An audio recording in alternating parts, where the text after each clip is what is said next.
Matamgi Manipuri Wari channel asibu tabiriba khwai pumnamakpu taramna okchari ngasi amuk lobirasi Eigi Thamoigi Ningaichaobi manga suba tangka Suhen sana hanjinna mukas kaurei Jengle amta ngai kho Chatlam basing adusu adumna kaurakpa aduda chap lepi aduga yengthorei Jengle su kantakna khumlei Sir kai haige Nang aswaidam talao kainom ta haige Masi haiduna Suhen sanadu khara chathoki Jenglei su tingak yengduna leiri mataw aduda pinki na hairei Nang chalo jenglei kaino hanguro Aikhoi su khara chathoga leiramagi Tauriba mataw asi ubada Anjali di nungaitaba khajik phaurami maramdi Suhen sanabu makhoigi oza oirabasu mahana sengna nuksidarubani Adubu phana oiduna su nungaitaba adudi uthoklamdi Malcolm su adu mangai chap mane khamban ba phawi adubu karamna di thingluni chatpa yaroi haina chakna yengba natana upai leiramdi jenglei su tapna Suhen sanagi manakta changsilaga Sir kai haige Suhen sana mirak narak yengduna magi khangrau pocket tagi KitKat chocolate ahum adu lakthoktuna jenglei da pirei aduga nokfit tawduna hairei si ahum khakto oibasida mayam mamangda pibado nungaitera tawbani matungdadi mayamgi pulap leiragi jenglei chocolate adu laksinbagi mahoit ingak ngakna yengduna leiri mataw aduda Suhen sanana makhata na hairei yengleranu sat laksilo minu uraga seran turan khankini Sir kaigi chocolate no sum pizening bai pibani kok laksilo jenglei su tapna chocolate tubu laksinduna hairei Thank you sir ado sir na kaigi kaurino hanglaklabadi amhek thaijiluko chocolate pibagi kaubani di haigano sari kai jeiba Masi haiduna tapna noglai Suhen sana ado Aini hini kaya sir aduga Anjali gi mamangda sunungaiti Suhen sana su ngakna Anjali na kaiye jenglei su ozani kaina kibiba nate matang chare kaisu saroi khangbana hekta hairei Sir da ngauzaba mahiroi mayam sigi marakta Anjali su yauribani mana sarbu thamoi sengna nuksijabani Suhen sana nofet tawraga mong hadana hairei Pare chatlo nangsu Hoi sir Suhen sanadu jenglei chatkrabada momo noklaga machinda tapna solei Aina tawrise chumdi migi mityengda su phajadi khangna tawribani aduga tanjasida Anjali somu yoksilaba khangdreda tawdisi jenglei su sumlakpana mayam maraktuda yaurei pinki na hanglei Sir na kai hareino jenglei machinda thokpa amhek haijinarei aikhoi class da mangonda ngawba mi yawbrana hangaiba Yuhen bana amu madi kai wakhalda hangibaduna jenglei na khangde dudi Malcolm su khamban ba man ba mong da hairei atai daga hangba yabado nangonda hangiba Yuhen bana amu Yareda matang yam chadre nangiduna law iwani hana chalamase hoi chalas law Yuhen ba nupi singduda mok ansinduna khoyani halamage ko nupi singdusu amuktara chapmananda khumlei hoi makhoyani su asum tawna mang thaduna chatkirami Malcolm na jenglei bu khanjaba manba mataw aduda Pinky du mathwai nungairamdi adubu hena phattaba wakhaldi khanjillamdi surbala Yarese wari makataro nati nangdi sarda kai haramge aisu yawena hairambani wahai aduda Anjali su yam ngame nangdi Pinky su khangningna makha hairo adane Aina Anjali busarna thamoi sengna nungsijabani na hairamabani ꯀꯔꯤꯅꯣꯕ ꯍꯧꯖꯤꯛꯀꯤꯗꯨꯕꯣ? ꯄꯤꯡꯀꯤꯒ ꯁꯨꯔꯕꯂꯥꯒꯗꯤ ꯆꯦꯡꯂꯩꯒꯤ ꯋꯥꯗꯨꯗ ꯅꯣꯛꯊꯣꯔꯛꯏ꯫ ꯑꯟꯖꯂꯤꯗꯤ ꯁꯥꯎꯔꯞꯅ ꯀꯩꯅꯣ ꯅꯣꯛꯅꯤꯡꯕ ꯌꯥꯎꯒꯦ ꯁꯤꯗ? ꯁꯨꯔꯕꯂꯥ ꯅꯣꯛꯄꯗꯨ ꯂꯦꯞꯇꯨꯅ ꯍꯥꯏꯔꯛꯏ꯫ ꯌꯥꯔꯦꯁꯦ ꯅꯪꯒꯤꯅ sir ꯂꯩꯔꯦ, ꯑꯩꯒꯤꯅ ꯅꯣꯏ ꯀꯥꯝꯆꯥ, ꯄꯤꯡꯀꯤꯒꯤꯁꯨ ꯃꯥꯜꯀꯣꯝ, ꯑꯗꯒꯤ ꯆꯦꯡꯂꯩꯒꯤꯁꯨ ꯄꯨꯟꯁꯤꯉꯥꯟꯕ ꯂꯩꯔꯦꯗꯅ꯫ ꯌꯥꯝ ꯋꯥꯔꯦ ꯅꯪ, ꯊꯃꯣꯏꯗꯣ ꯀꯥꯏꯅꯤꯡꯗ꯭ꯔꯗꯤꯅꯦ ꯑꯩꯈꯣꯏ ꯀꯥꯝꯆꯥꯒꯤ ꯃꯍꯨꯠꯇ ꯇꯣꯉꯥꯟꯅ ꯇꯥꯔꯤꯕ ꯌꯨꯍꯦꯟꯕꯁꯦ ꯑꯁꯤ ꯑꯣꯏꯅ ꯍꯣꯠꯅꯔꯣ꯫ ꯏꯁ, ꯑꯁꯤꯗꯤ ꯅꯪ ꯍꯦꯛ ꯍꯣꯠꯅꯔꯣ ꯑꯗꯨꯗꯤ꯫ ꯃꯈꯣꯏ ꯑꯅꯤꯒꯤ ꯋꯥꯔꯤꯗꯨꯗ ꯆꯦꯡꯂꯩꯅ ꯃꯔꯛ ꯊꯠꯇꯨꯅ ꯉꯥꯏꯈꯣ ꯃꯁꯤ ꯍꯥꯏꯗꯨꯅ ꯄꯤꯡꯀꯤꯗ ꯑꯃꯨꯛ ꯑꯣꯟꯁꯤꯟꯗꯨꯅ ꯍꯥꯏꯔꯛꯏ꯫ ꯅꯪ ꯑꯁꯦꯡꯕꯒꯤ ꯃꯥꯜꯀꯣꯝꯁꯦ ꯅꯨꯡꯁꯤꯕ꯭ꯔꯣ? ꯄꯤꯡꯀꯤꯁꯨ ꯃꯇꯥꯡ ꯆꯥꯔꯦ ꯈꯟꯗꯨꯅ ꯍꯥꯏꯔꯛꯏ꯫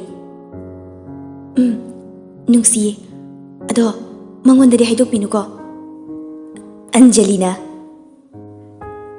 ꯁꯤꯁ ꯌꯥꯗꯦꯀꯣ ꯃꯤ ꯃꯆꯥꯗꯤ꯫ ꯁꯨꯔꯕꯂꯥꯁꯨ ꯌꯥꯔꯦꯁꯦ, ꯕꯦꯜꯁꯨ ꯇꯥꯗꯧꯔꯦ, ꯂꯥꯛꯑꯣ ꯀ꯭ꯂꯥꯁꯇ ꯆꯪꯉꯁꯦ, ꯑꯗꯨꯏ ꯋꯥꯔꯤꯗꯨꯅꯅꯦ ꯀꯣꯟꯅ ꯑꯃꯨꯛ ꯁꯥꯟꯅꯔꯁꯦ꯫ ꯄꯤꯡꯀꯤꯅꯁꯨ ꯍꯥꯏꯔꯛꯏ꯫ ꯍꯣꯏ ꯑꯗꯨꯅ ꯐꯔꯦ, ꯂꯥꯛꯑꯣ ꯀꯣꯟꯅ ꯐꯖꯅ ꯍꯥꯏꯔꯒꯦ꯫ ꯃꯁꯤ ꯍꯥꯏꯗꯨꯅ ꯍꯥꯏꯐꯦꯠ ꯆꯦꯡꯂꯩꯗ ꯌꯦꯡꯂꯛꯄꯅꯤ, ꯑꯗꯨꯕꯨ ꯆꯦꯡꯂꯩꯅ ꯆꯣꯀ꯭ꯂꯦꯠ ꯄꯥꯏꯗꯨꯅ ꯂꯩꯔꯝꯕꯗꯨ ꯎꯕꯗ ꯏꯪꯉꯛ ꯉꯛꯅ ꯍꯥꯏꯔꯛꯏ꯫ ꯅꯪꯗꯤ ꯆꯣꯀ꯭ꯂꯦꯠꯇꯨꯅ ꯀꯥꯏꯗꯩꯅꯣ?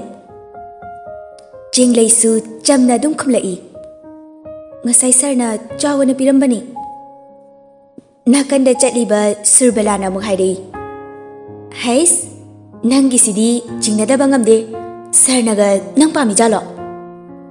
ꯆꯦꯡꯂꯩ ꯁꯨꯔꯕꯂꯥꯗ ꯇꯨꯃꯤꯟꯅ ꯈꯨꯅꯤꯡꯅ ꯊꯤꯜꯂꯤ꯫ ꯑꯟꯖꯂꯤꯅ ꯅꯨꯡꯉꯥꯏꯈꯤꯔꯣꯏ ꯍꯥꯏꯔꯤꯕꯅꯤ, ꯁꯨꯔꯕꯂꯥꯁꯨ ꯚꯥꯞ ꯑꯣꯏꯔꯨꯗꯕꯅꯤ꯫ ꯆꯦꯡꯂꯩꯅ ꯑꯃꯨꯛ ꯌꯥꯔꯦ ꯇꯥꯅꯤꯡꯗꯦ, ꯑꯣꯏꯕ ꯌꯥꯕ ꯋꯥ ꯉꯥꯡꯉꯨ ꯅꯨꯄꯤ꯫ ꯁꯨꯔꯕꯂꯥꯁꯨ ꯐꯥꯒꯤ ꯇꯥꯊꯣꯔꯛꯏ꯫ ꯁꯨꯝ ꯅꯣꯛꯁꯦꯅ ꯐꯥꯒꯤ ꯇꯧꯕꯅꯤꯗ꯫ ꯃꯈꯣꯏꯒꯤ ꯋꯥꯔꯤꯗꯨꯗ ꯑꯟꯖꯂꯤꯁꯨ ꯅꯨꯡꯉꯥꯏꯕ ꯅꯠꯇꯦ, ꯋꯥꯈꯜ ꯑꯗꯨ ꯆꯔꯥꯡꯅꯔꯤꯕꯅꯤ, ꯑꯗꯨꯕꯨ ꯀꯥ ꯍꯦꯟꯅ ꯐꯠꯇꯕꯗꯤ ꯈꯟꯗꯦ꯫ ꯑꯁꯨꯝꯅ ꯃꯈꯣꯏꯁꯨ ꯀ꯭ꯂꯥꯁ ꯇꯝꯅ ꯆꯪꯈ꯭ꯔꯦ꯫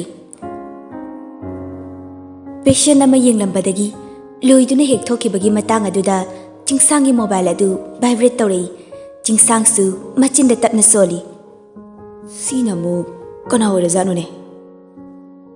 ꯃꯁꯤ ꯍꯥꯏꯅ ꯇꯦꯕꯜꯗꯒꯤ ꯃꯣꯕꯥꯏꯜ ꯑꯗꯨ ꯂꯧꯈꯠꯂꯒ ꯌꯦꯡꯉꯤ꯫ ꯁ꯭ꯀ꯭ꯔꯤꯟ ꯑꯗꯨꯗ ꯍꯦꯂꯦꯅꯥ ꯍꯥꯏꯅ ꯆꯣꯡꯊꯣꯔꯛꯄꯗꯨꯗ ꯑꯣꯏꯔꯦ꯫ ꯆꯤꯡꯁꯥꯡꯅ ꯍꯧ ꯊꯥꯗꯅ ꯑꯇꯣꯞꯄ ꯄ꯭ꯂꯥꯅꯦꯠ ꯑꯃ ꯇꯥꯅ ꯆꯦꯟꯅꯤꯡꯉꯛꯄ꯫ ꯀꯣꯜ ꯑꯗꯨ ꯇꯟꯅ ꯄꯥꯏꯈꯠꯂꯤ꯫ ꯍꯦꯂꯦꯅꯥꯁꯨ ꯍꯜꯂꯣ ꯉꯥꯟ, ꯃꯔꯩꯒꯗꯨ ꯀꯣꯟꯊꯗꯨꯅ ꯀꯧꯔꯛꯄꯅꯤ꯫ ꯆꯤꯡꯁꯥꯡ ꯍꯩꯅꯤꯡꯗꯅ ꯍꯜꯂꯣ, ꯀꯩ ꯂꯩꯔꯒꯦ? ꯅꯪ ꯍꯧꯖꯤꯛ ꯊꯕꯛ ꯌꯥꯝꯅ ꯆꯤꯟꯕ꯭ꯔꯣ? ꯍꯧꯖꯤꯛ ꯑꯩꯅ ꯂꯩꯔꯤꯁꯦ ꯍꯣꯁꯄꯤꯇꯥꯜꯗꯅꯤ꯫ ꯋꯥꯍꯪ ꯑꯗꯨ ꯍꯪꯗ꯭ꯔꯁꯨ ꯌꯥꯕ ꯋꯥꯍꯪ ꯑꯣꯏꯔꯦ, ꯅꯁꯥꯅ ꯈꯪꯐꯝ ꯊꯣꯛꯄꯅꯤ꯫ ꯍꯦꯂꯦꯅꯥ ꯀꯦꯁꯤꯟꯅꯗꯨꯅ ꯍꯣꯏꯁꯦ ꯐꯔꯦꯁꯦ, ꯑꯗꯣ ꯍꯜꯂꯛꯄꯗ ꯑꯩꯈꯣꯏꯔꯣꯝꯗ ꯑꯝꯇ ꯆꯪꯂꯣ, ꯊꯕꯛ ꯑꯝꯇ ꯆꯠꯃꯤꯟꯅꯧꯁꯦꯕ꯫ ꯆꯤꯡꯁꯥꯡ ꯍꯪꯂꯤꯕ ꯋꯥꯍꯪꯗꯨꯒꯤ ꯄꯥꯎꯈꯨꯝ ꯄꯤꯕꯒꯤ ꯃꯍꯨꯠ ꯑꯣꯟꯅ ꯇꯩꯅꯅ ꯑꯣꯏꯅ ꯈꯨꯝꯂꯛꯏ꯫ ꯑꯩ ꯊꯝꯃꯒꯦ, ꯄꯦꯁꯦꯟ ꯌꯥꯝꯅ ꯂꯩ꯫ ꯋꯥꯍꯩ ꯑꯁꯤ ꯍꯥꯏꯗꯨꯅ ꯀꯣꯜ ꯑꯗꯨ ꯐꯠ ꯀꯛꯂꯒ ꯃꯆꯤꯟꯗ ꯁꯥꯎꯔꯞ ꯇꯧꯅ ꯇꯨꯃꯤꯟꯅ ꯁꯣꯜꯂꯛꯏ ꯆꯤꯡꯁꯥꯡ ꯑꯗꯨ꯫ ꯃꯁꯤ ꯅꯨꯄꯤꯁꯤꯕꯨ ꯀꯔꯤ ꯅꯨꯄꯤꯅꯣ? ꯑꯣꯟꯊꯣꯛꯅ ꯏꯀꯥꯏꯕ ꯈꯪꯈꯤꯗ꯭ꯔꯦ꯫ ꯃꯤꯒꯤ ꯑꯆꯤꯟꯕꯗꯤ ꯎꯗꯕ ꯃꯈꯩ ꯃꯥꯒꯤ ꯊꯕꯛꯇ ꯎꯕ꯭ꯔꯥ ꯀꯩꯅꯣ? ꯁꯣꯝꯗꯁꯨ ꯕꯤꯅꯣꯅ ꯃꯆꯥꯅꯨꯄꯤꯗ ꯍꯥꯏꯔꯛꯏ꯫ ꯍꯩ ꯕꯦꯃꯥ, ꯀꯩ ꯍꯥꯏꯔꯛꯑꯒꯦ? ꯍꯦꯂꯦꯅꯥꯁꯨ ꯁꯥꯎꯔꯞ ꯇꯧꯕ ꯃꯥꯏꯊꯣꯡꯒ ꯂꯣꯏꯅꯅ ꯃꯥ ꯀꯩꯝ ꯍꯥꯏꯔꯛꯇꯦ, ꯄꯦꯁꯦꯟ ꯌꯥꯝꯅ ꯂꯩꯌꯦ ꯑꯁꯤ ꯍꯥꯏꯔꯒ ꯑꯗꯨꯝ ꯊꯝꯈ꯭ꯔꯦ꯫ ꯐꯔꯦ, ꯉꯁꯤꯁꯤꯃ ꯁꯣꯏꯔꯁꯨ ꯃꯇꯨꯡꯗꯅꯦ ꯁꯣꯏꯗꯅꯕ ꯍꯣꯠꯅꯔꯒ ꯂꯣꯏꯔꯦ꯫ ꯃꯉꯣꯟꯗ ꯅꯝꯗꯨꯅ ꯂꯩꯁꯤꯟꯗꯕ ꯌꯥꯗꯕꯅꯤ꯫ ꯑꯗꯨꯗ ꯅꯨꯄꯥ ꯃꯥꯅꯗꯤ ꯁꯨꯝ ꯂꯩꯊꯣꯛꯑꯒ ꯂꯩꯔꯤꯁꯤꯅꯤ ꯃꯥ꯫ ꯍꯣꯏꯅꯦ, ꯑꯗꯨꯕꯨꯗꯤ ꯂꯧ ꯀꯌా ꯇꯧꯗꯨꯅ ꯃꯥꯕꯨ ꯅꯪꯒꯤ ꯂꯥꯡꯗ ꯊꯨꯅꯕ ꯍꯣꯠꯅꯒꯗꯕꯅꯤ꯫ ꯑꯗꯨꯕꯨꯅꯦ, ꯋꯥꯐꯝ ꯑꯁꯦ ꯅꯄꯥꯗꯗꯤ ꯈꯪꯍꯟꯕ ꯌꯥꯗꯦꯀꯣ꯫ ꯍꯣꯏ, ꯑꯩꯁꯨ ꯈꯪꯉꯤ ꯕꯦꯃꯥ꯫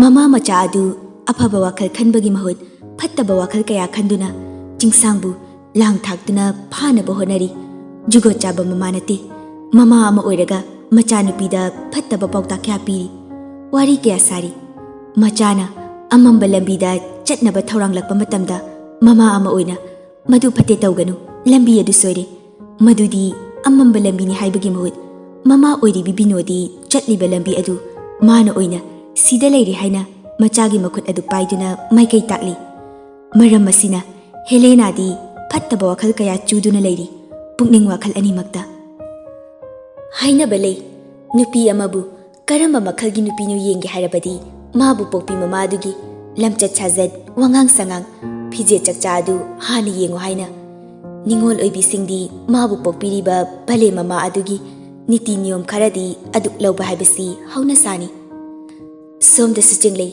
Anjali na hairakpadu mamaga mabokada tambuna masu chatlugi haina ningai tauri ma bubo ai chatlugi haiba yam lapasu nati hayeng wai aikoi gi thogdokta mu ma leiba yanaba Hemabatina makoi gi lamdubu kadai dani haiba Langthabadani bubo lamdubudi panglap lapa natre adubu nangdi nupini karamna migi mayumduda leigani masu mabengi wariduda ibe chasu yaksilai nabok na haisi chumi nupi aikhoidi khongthang khuding yamna chaksingadabani hoiba aisu khangeba ado itomta sunate aikhoi pulap leiduini pinki hoisu aduna aidu chatuni koima Jingleigi ningaida yadaba ngamdri tawbagisu wafam adu yadri phawba adum ningai tawduna leidoribani machagi magun phajana khanglaba mama oiribi ibe chado tapna hairei hoise phare chalo ado katukaran gadi tawba yaruko mama gi wahai aduda jingleisu harauna hoiba tawroiba ma Hemabatina amu ngausinaga nu koisu thoibi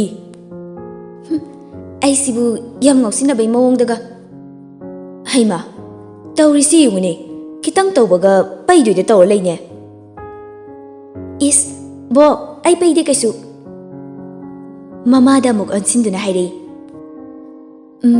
Mama adu ngasidi paknam nambiyu ko Nangna pamba paknam sidi kaida hangurani Ichagi paknam do horen mama na soidana nambiragi aduga puk kaiba makai hek charo Chadoine Phare isu thoibi larik to ngayak amuk paruro Hoibo Malcolm larik mamangduda kari wakhalbu khalino khangdi tuminna ungduna famli thawai nungai taba sumali mawong adu nungsu khara nungai tri ngasai mawong aduda makhoi gi sarstuyan sanana atai kaudraga jengleibu kauriba aduga chocolate pairaga jingleina lakpasing adusu Ataina ahanbada phajana yengsindabana udrabasu madi jingleibu nungsiruba kaubana aduk pungning changna yenglubana uhobani jingnabasu phauribani garigumba makhoi gi sarsu hena jingleibu nungsiba oiramlabadi haiduna amuksu khali ozaga satriga gi marakta adugumba mari thambadi oithokle haina amuksu nungsiruba kaubana atopa lamlanba kanaga loinaba uraga khambanba phauri wakhaladu amadagi ama pangkhanna khanjili nandasu machabu chak chanaba haiduna kauba changlakpani adubu machana ungduna leirambadu ubada tapna changlaklaga machagi lengbanda tapna pop tharaga hairei kaidorage ni chabo Malcolm du mapa changlei haiba khangaudri wakhalama da leiringe aduna mapa na kaurakpaduda ikhang khangna khumlei ha kistodi baba Nandasu phagi oi kari oi hairei Nangbu oidaba ngangnune nati ichabu imoga saunari ro Malcolm mapada ngakni yengduna hairei kaide imongno mo baba na haibadi ichana koiri nupiduga khatnari roba nangna unglaga leiramisibu kaide ngada ba ai nupiga koide ko Nandasu noktuna hairami Nangna pamjaba khoidabadi soidana leiramganida babana khangi Malcolm su ikaina hairei adubudi leiye baba Nandaga Malcolm gasi mapa macha oizarabasu mamanaba magumna loini arotpa wathamnadi amana amagi wari apam pamda loina hangnei tanei hoi Malcolm na simadi hairarogi khana lotlabasu ꯄꯨꯡ ꯐꯥꯅ ꯂꯣꯠꯄ ꯉꯝꯕ ꯅꯠꯇꯦ꯫ ꯑꯗꯨꯕꯨ ꯍꯟꯗꯛ ꯃꯥꯅ ꯆꯦꯡꯂꯩꯕꯨ ꯅꯨꯡꯁꯤꯕ ꯐꯥꯎꯔꯤꯕꯁꯤꯗꯤ ꯃꯄꯥꯗ ꯍꯥꯏꯗꯣꯛꯄ ꯏꯀꯥꯏꯔꯝꯃꯤ꯫ ꯑꯉꯥꯡꯁꯨ ꯑꯣꯏꯔꯤꯕꯅ ꯆꯩꯕꯨ ꯆꯩꯔꯛꯀꯗ꯭ꯔꯥ ꯉꯥꯡꯕꯨ ꯉꯥꯡꯂꯛꯀꯗ꯭ꯔꯥ ꯈꯟꯅ ꯄꯥꯈꯠꯇꯨꯅ ꯍꯥꯏꯗꯕꯅꯤ꯫ ꯑꯗꯨꯕꯨ ꯅꯨꯡ ꯌꯧꯅ ꯎꯕ ꯉꯝꯕ ꯃꯄꯥ ꯅꯟꯗꯗꯤ ꯃꯆꯥꯒꯤ ꯑꯍꯣꯡꯕ ꯈꯔ ꯂꯩ ꯍꯥꯏꯕ ꯑꯗꯨꯝ ꯈꯪꯂꯤꯕꯅꯤ꯫ ꯅꯟꯗꯅ ꯃꯆꯥꯕꯨ ꯌꯥꯝꯅ ꯅꯨꯡꯁꯤ, ꯁꯣꯏꯍꯟꯅꯤꯡꯗꯦ꯫ ꯑꯗꯨꯃꯛꯅ ꯃꯆꯥꯒꯤ ꯑꯄꯥꯝ ꯅꯨꯡꯁꯤꯒꯤ ꯃꯔꯝꯗ ꯐꯥꯎ ꯍꯪꯂꯤꯕꯅꯤ꯫ ꯅꯟꯗ ꯃꯆꯥꯒꯤ ꯄꯥꯎꯈꯨꯝ ꯑꯗꯨ ꯇꯥꯕꯗ ꯅꯣꯛꯐꯦꯠ ꯇꯧꯔꯒ ꯍꯥꯏꯔꯛꯏ, "ꯃꯤꯡꯅ ꯀꯔꯤ ꯀꯧꯕ?" "ꯃꯤꯡꯕꯨꯗꯤ ꯆꯤꯡꯂꯩ ꯀꯧꯋꯦ ꯕꯕꯥ." "ꯑꯣ, ꯏꯆꯥꯅ ꯍꯥꯏꯕꯗ ꯏꯃꯧꯅ ꯌꯥꯔꯛꯇ꯭ꯔꯤꯔꯣ? ꯑꯗꯨ ꯑꯣꯏꯔꯒꯅ ꯕꯕꯥ ꯑꯣꯏꯅ ꯍꯥꯏꯅꯧꯔꯣ." ꯁꯥꯟꯇꯤꯁꯨ ꯃꯄꯨꯔꯣꯏꯕꯅ ꯃꯆꯥꯅꯨꯄꯥ ꯀꯧꯕ ꯆꯠꯈ꯭ꯔꯒ ꯃꯆꯥꯁꯨ ꯃꯄꯨꯔꯣꯏꯕꯁꯨ ꯑꯅꯤꯃꯛ ꯂꯥꯛꯇꯕꯗꯨꯗ ꯃꯥꯁꯨ ꯃꯆꯥꯒꯤ ꯀꯥ ꯇꯝꯅ ꯂꯥꯛꯄꯅꯤ꯫ ꯑꯗꯨꯗ ꯃꯆꯥꯒ ꯃꯄꯨꯔꯣꯏꯕꯒꯅ ꯁꯥꯟꯅꯔꯤꯕ ꯋꯥꯔꯤ ꯑꯗꯨ ꯍꯥꯏꯐꯦꯠ ꯇꯥꯍꯧꯗꯨꯅ ꯍꯥꯏꯔꯛꯏ, "ꯍꯩꯃꯥ, ꯃꯣꯏ ꯕꯥꯅ ꯑꯉꯥꯡꯗ ꯏꯔꯥꯡ ꯇꯝꯕꯤꯗꯅ ꯂꯩꯔꯦꯗꯅ ꯑꯩꯅꯗꯤ ꯑꯁꯣꯝꯗ ꯉꯁꯥꯏꯗꯒꯤ ꯉꯥꯏꯔꯒ ꯂꯩꯔꯦ, ꯑꯗꯨꯒ ꯅꯄꯥ ꯅꯆꯥꯅ ꯁꯤꯗ ꯋꯥꯊꯤ ꯇꯧ ꯂꯩꯔꯝꯃꯤꯕ." ꯅꯟꯗꯅ ꯑꯃꯨꯛ, "ꯑꯦ, ꯇꯧꯗꯦꯀꯣ, ꯇꯧꯗꯦ, ꯋꯥꯊꯤꯒ ꯑꯝꯇ ꯇꯧꯗꯦ. ꯑꯣꯏꯕ ꯌꯥꯕ ꯌꯥꯕꯗꯨꯅꯤꯅꯦ ꯈꯟꯅꯔꯝꯃꯤꯕꯁꯦ." "ꯍꯣ, ꯌꯥꯖꯔꯦ. ꯂꯨꯛ ꯍꯥꯟꯅ ꯑꯝꯇ ꯍꯥꯕꯤꯔꯔꯣ, ꯑꯗꯨꯒꯅꯦ ꯅꯄꯥ ꯅꯆꯥ ꯑꯃꯨꯛ ꯋꯥꯊꯤ ꯁꯨꯃꯤꯟꯅꯔꯣ." ꯃꯥꯜꯀꯣꯝ ꯃꯃꯥꯒꯤ ꯃꯇꯧꯗꯨꯗ ꯅꯣꯛꯂꯒ, "ꯈꯣꯏ ꯃꯥꯁꯤꯗꯤꯕ." "ꯍꯩ, ꯌꯦꯡꯅꯤꯡꯗꯦꯀꯣ, ꯑꯉꯥꯡꯅ ꯅꯨꯄꯤꯒꯤ ꯋꯥꯈꯜꯒ ꯈꯜꯂꯗꯅ." ꯅꯟꯗꯅ ꯑꯃꯨꯛ, "ꯌꯥꯔꯦ ꯃꯃꯥ, ꯅꯪ ꯆꯠꯂꯣ. ꯏꯆꯥꯁꯦ ꯄꯥꯈꯪ ꯐꯥꯔꯛꯑꯕꯅꯤ. ꯃꯤꯒꯤ ꯃꯨꯠ ꯍꯟꯒꯗꯕ ꯋꯥꯗꯣ ꯉꯥꯡꯉꯒ ꯂꯩꯔꯅꯨ ꯁ꯭ꯋꯥꯏꯗ." ꯃꯥꯜꯀꯣꯝꯁꯨ ꯌꯥꯎꯁꯤꯜꯂꯛꯏ, "ꯑꯗꯨꯅꯦ ꯕꯕꯥ, ꯑꯩꯈꯣꯏ ꯏꯃꯥꯁꯦ ꯋꯥ ꯌꯥꯝ ꯈꯪꯗꯦ." "ꯍꯦꯔꯥ, ꯅꯨꯄꯥ ꯃꯥꯟꯗꯕ ꯇꯧꯒꯅꯨ, ꯄꯨꯛꯅꯤꯡ ꯁꯣꯟꯊꯒꯅꯨ ꯏꯆꯥꯁꯤꯗꯤ." ꯁꯥꯟꯇꯤꯅ, "ꯂꯥꯏꯃ ꯇꯟꯖꯩꯗ, ꯃꯈꯣꯏ ꯃꯄꯥ ꯃꯆꯥꯁꯦ ꯑꯩꯗ ꯊꯣꯛꯆꯍꯧꯔꯒꯦ." ꯃꯁꯤ ꯍꯥꯏꯗꯨꯅ ꯁꯥꯟꯇꯤꯗꯨ ꯐꯦꯠ ꯂꯥꯎꯔꯝꯂꯒ ꯊꯣꯛꯈ꯭ꯔꯦ꯫ ꯃꯄꯥ ꯃꯆꯥꯗꯨꯁꯨ ꯁꯥꯟꯇꯤꯒꯤ ꯃꯇꯧꯗꯨꯗ ꯅꯣꯛꯂꯒ ꯌꯦꯡꯍꯧꯔꯤ꯫ ꯃꯄꯥ ꯅꯟꯗꯅ ꯃꯆꯥꯕꯨ ꯋꯥꯈꯜ ꯅꯨꯡꯉꯥꯏꯅꯕ ꯐꯥꯒꯤ ꯖꯣꯒꯥꯏ ꯉꯥꯏꯍꯥꯛ ꯇꯧꯕꯅꯤ ꯍꯥꯏꯕ ꯃꯥꯒꯤ ꯂꯣꯏꯅꯕꯤ ꯁꯥꯟꯇꯤ ꯑꯃꯗꯤ ꯃꯆꯥ ꯑꯣꯏꯔꯤꯕ ꯃꯥꯜꯀꯣꯝꯅꯁꯨ ꯈꯪꯂꯤꯕꯅꯤ꯫ ꯃꯥꯜꯀꯣꯝꯁꯨ ꯃꯄꯥꯒꯤ ꯐꯥꯒꯤꯗꯨꯗ ꯊꯋꯥꯏ ꯅꯨꯡꯉꯥꯏꯔꯝꯗꯕ ꯀꯌꯥ ꯑꯃꯗꯤ ꯋꯥꯈꯜ ꯅꯨꯡꯉꯥꯏꯔꯝꯗꯕꯁꯤꯡ ꯑꯗꯨ ꯐꯈ꯭ꯔꯦ꯫ ꯁꯣꯝꯗꯅ ꯑꯟꯖꯂꯤꯅ ꯃꯊꯪ ꯃꯊꯪ ꯀꯣꯜ ꯇꯧꯗꯨꯅ ꯆꯔꯣꯏ ꯅꯨꯄꯤ ꯃꯔꯤ ꯑꯗꯨ ꯀꯟꯐꯔꯦꯟꯁ ꯀꯣꯜꯗ ꯃꯌꯥ ꯍꯤꯒꯠꯅꯔꯤ꯫ ꯑꯟꯖꯂꯤꯅ, "ꯑꯁ, ꯑꯩꯗꯤ ꯌꯥꯝ ꯍꯔꯥꯎꯋꯦ ꯍꯥꯏꯕ ꯅꯣꯏ ꯂꯣꯏꯅ ꯌꯥꯔꯛꯄꯁꯦ." ꯆꯦꯡꯂꯩꯅ, "ꯏꯁ, ꯕꯦꯝꯃ, ꯇꯛꯄꯗ ꯇꯛꯄꯗ ꯀꯌꯥꯝ ꯋꯥꯏ ꯈꯪꯕ꯭ꯔꯥ?" ꯁꯨꯔꯕꯂꯥꯅ ꯑꯃꯨꯛ, "ꯑꯗꯨꯅꯦ, ꯊꯤ ꯆꯤꯠꯇꯦꯗ ꯈꯥꯛꯄꯅꯤ." ꯄꯤꯡꯀꯤꯁꯨ ꯑꯃꯨꯛ ꯍꯥꯏꯔꯛꯏ, "ꯍꯣ, ꯑꯩꯗꯤ ꯆꯤꯠꯂꯤꯕꯅꯤ." ꯍꯟꯗꯛꯇꯤ ꯑꯟꯖꯂꯤꯁꯨ ꯅꯣꯛꯇꯨꯅ ꯍꯪꯂꯛꯏ, "ꯑꯣ, ꯀꯌꯥꯝ ꯆꯤꯠꯈ꯭ꯔꯒꯦ ꯍꯥꯏꯁꯦ?" "ꯆꯥꯁꯤꯟꯖꯕ ꯈꯔꯗꯣ ꯂꯣꯏ ꯆꯤꯠꯈ꯭ꯔꯦ ꯍꯥꯏꯕ." ꯆꯦꯡꯂꯩ ꯁꯥꯎꯔꯞꯅ, "ꯅꯣꯏꯁꯦ ꯊꯤꯒꯤ ꯋꯥꯔꯤ ꯅꯠꯇ꯭ꯔꯒꯗꯤ ꯁꯥꯟꯅꯅꯤꯡꯉꯥꯏ ꯋꯥꯔꯤ ꯑꯝꯇ ꯂꯩꯇ꯭ꯔꯕꯣ?" ꯁꯨꯔꯕꯂꯥꯁꯨ, "ꯍꯣꯏꯅꯦ, ꯑꯗꯨꯅꯦ." ꯄꯤꯡꯀꯤꯅ ꯑꯃꯨꯛ, "ꯑꯦ, ꯀꯔꯤ ꯍꯥꯏꯕ ꯉꯥꯅꯨ ꯏꯕꯦꯝꯃ, ꯅꯪꯅ ꯍꯥꯟꯅ ꯍꯧꯗꯣꯛꯑꯝꯕ ꯅꯠꯇ꯭ꯔꯣ ꯊꯤꯒꯤ ꯋꯥꯔꯤꯁꯤꯕꯣ, ꯑꯗꯨꯒ ꯌꯥꯎꯗꯕꯒ ꯁꯥꯔꯤꯅꯦ." ꯑꯟꯖꯂꯤꯁꯨ ꯅꯣꯛꯂꯒ, "ꯊꯤꯒꯤ ꯋꯥꯔꯤ ꯁꯥꯟꯅꯔꯒ ꯀꯩꯗꯧꯔꯒꯦ ꯍꯥꯏꯁꯦ?" ꯆꯦꯡꯂꯩꯅ, "ꯌꯥꯔꯦꯗ, ꯊꯤꯒꯤ ꯋꯥꯁꯤ ꯇꯣꯛꯑꯁꯤ, ꯑꯇꯣꯞꯄ ꯑꯃ ꯁꯥꯁꯦ." ꯁꯨꯔꯕꯂꯥꯁꯨ ꯃꯇꯦꯡ ꯄꯥꯡꯁꯤꯜꯂꯛꯏ, "ꯍꯣꯏꯅꯦ, ꯑꯁꯦꯡꯕ ꯇꯣꯛꯑꯁꯤ." ꯑꯟꯖꯂꯤꯅ, ꯍꯟꯗꯛꯇꯤ ꯑꯩꯈꯣꯏ ꯕꯣꯕꯣꯛꯀꯤ ꯎꯁꯣꯞꯁꯤꯗꯤ ꯀꯨꯝꯍꯩ ꯅꯨꯡꯉꯥꯏꯗꯧꯔꯤꯕꯅꯤ." ꯄꯤꯡꯀꯤꯁꯨ ꯈꯪꯅꯤꯡꯅ, "ꯑꯦ, ꯀꯔꯤ ꯀꯨꯝꯍꯩꯅꯣ ꯍꯥꯏꯁꯤꯕꯣ?" "ꯈꯣꯏ ꯀꯝꯆꯥꯗ ꯉꯥꯎꯖꯕ ꯅꯨꯄꯤ ꯑꯅꯤꯒꯤ ꯀꯨꯝꯍꯩ ꯌꯦꯡꯕ ꯅꯨꯡꯉꯥꯏꯅꯤ." ꯁꯨꯔꯕꯂꯥꯁꯨ ꯄꯥꯈꯠꯂꯞ ꯇꯧꯅ, "ꯍꯥ, ꯀꯩꯅꯣ ꯍꯥꯏꯁꯤꯕꯣ? ꯑꯩ ꯅꯠꯇꯕ ꯑꯃꯁꯨ ꯂꯩꯔꯤꯕꯣ?" "ꯍꯣ, ꯑꯝꯇ ꯅꯠꯇꯤꯌꯦ, ꯚꯥꯔꯤꯗꯅꯦ ꯂꯩꯔꯤꯁꯦ. ꯑꯗꯨꯗ ꯅꯦꯅꯦ ꯍꯦꯂꯦꯅꯥꯗꯨꯅ ꯈꯔ ꯅꯛꯅ ꯇꯤꯟꯅꯕ ꯍꯥꯏꯕꯗꯣ ꯊꯣꯛꯄꯅꯤ. ꯀꯩꯅꯣꯝꯁꯨ ꯏꯇꯧ ꯇꯧꯕꯅꯤ, ꯃꯗꯨꯒꯤ ꯈꯨꯃꯨ ꯊꯣꯛꯄꯤꯗꯣ ꯅꯣꯏꯁꯨ ꯎꯔꯒ ꯈꯪꯂꯅꯤ." ꯄꯤꯡꯀꯤꯅ ꯑꯃꯨꯛ ꯈꯨꯝꯂꯛꯏ, "ꯑꯁ, ꯑꯩꯗꯤ ꯌꯧꯍꯟꯅꯤꯡꯕꯅ ꯌꯥꯗ꯭ꯔꯦ ꯍꯥꯏꯕ." ꯁꯨꯔꯕꯂꯥꯁꯨ ꯎꯁꯤꯠꯇꯅ ꯍꯥꯏꯔꯛꯏ, "ꯑꯩ ꯇꯧꯒꯦꯁꯦ, ꯃꯥꯅꯒ ꯍꯦꯟꯖꯤꯟꯕ ꯌꯥꯄꯣꯠꯇꯦ." ꯑꯟꯖꯂꯤꯅ ꯑꯃꯨꯛ, "ꯈꯣꯏ ꯀꯝꯆꯥꯗꯤ ꯃꯥꯅ ꯄꯥꯝꯖꯕ ꯂꯩꯕ ꯃꯥꯜꯂꯦ, Handaksi mahong ami tau tawi.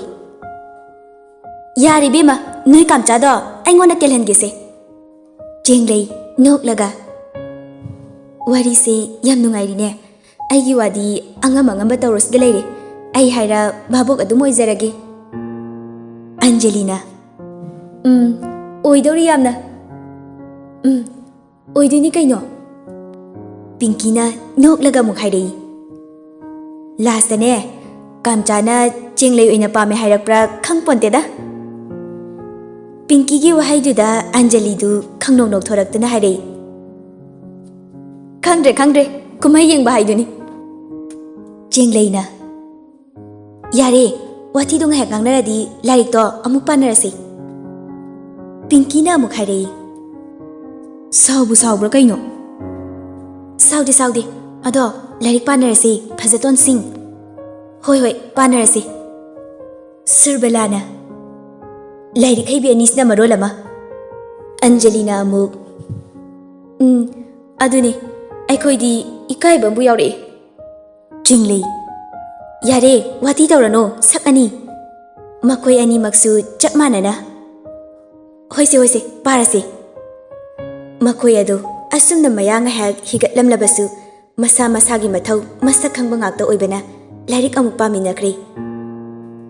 Jingsang, madom tumina, wakal kana khali, wahang su hangjari.